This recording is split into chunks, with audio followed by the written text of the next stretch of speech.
folks, I'm Tom Vasel, and welcome to Look Back, where I take a look at reviews that I did a year, 5 years, and 10 years ago, and tell you what I think about them now. So we'll start with reviews I did a year ago.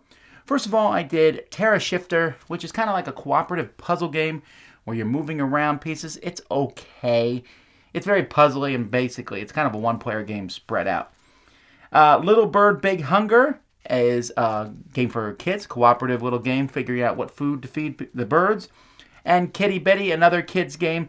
Both of these, Kitty Betty, you're looking at eyes. It's kind of a memory style game. They're both good, but both of them for younger kids. I took a look at Michael Strogoff, which is a novel I really enjoyed as a kid.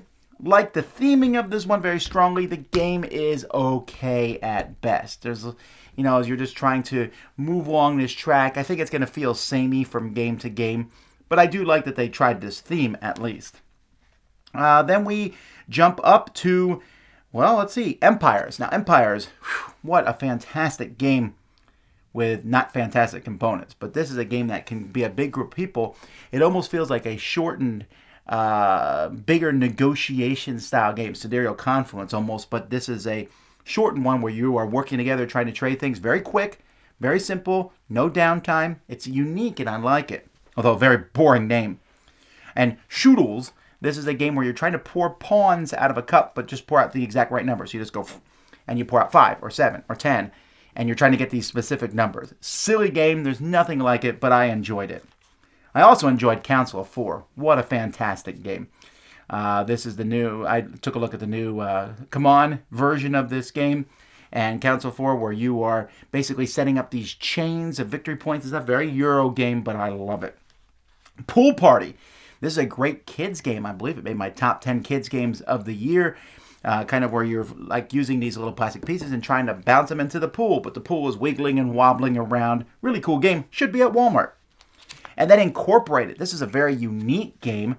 And in this game, each player has a very different, you are these big corporations in the future, you kind of economically, it's almost like a precursor to Smartphone Incorporated, but there's a little bit more going on with events and just trying to be in the right places. I thought it was a very interactive, interesting game, although the cover looks boring as all get out. 5 years ago, I took a look at Victory, Terror in Europe. It's about one person being a terrorist, running around, and everyone else is trying to catch them. I really wanted to like this game, but it was okay at best. And Lewis and Clark. Oh, I know lots of people love this game. Beautiful artwork, there's no question on that. But it's kind of a hand builder type game, and it's a race, and it just feels so slow and ponderous for me. So I didn't enjoy it as much as others do. Terzetto. This game has a cool little marble shaking mechanism where you're making, putting marbles out in a grid, trying to make patterns and stuff. There's a lot of these games, but this one has a unique mechanism to it, but it's okay. Cube Quest. I really like this game where you are flicking cubes at your opponent. So you set these cubes up and you have army versus army. I tend to like flicking games anyway.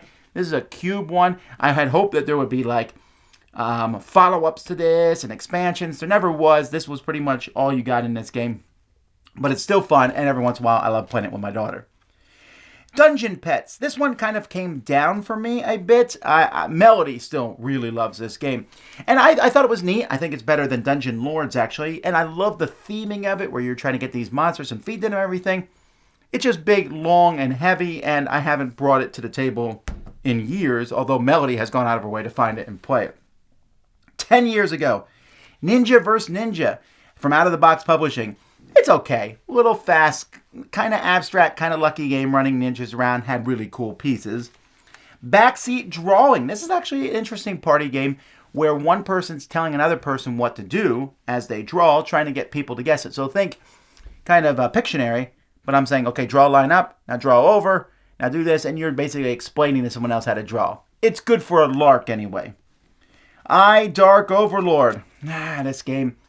This basically, you have to ask for permission to do different things, and it's kind of a silly party-esque game, but almost too many rules for a game that's really a party game, and it has not a real strong structure, and there are some people who really love it, but I think it's a very select group. And then Small World. Small World, just an amazing, fantastic game, scales beautifully, a remaking of Vinci, in which this fantasy world, when Days of Wonder put this on the scene, this kind of cemented Days of Wonder knows what they're doing with games. And moving the pieces around and attacking each other, and then putting your civilization into decline, and then starting another one out. Simple, easy, fun, and has a ton of depth, and there's a lot of expansions for it. All right, well, those are the reviews I did 1, 5, and 10 years ago. Until next time, I'm Tom Vasel, and this has been Look Back on the Dice Tower.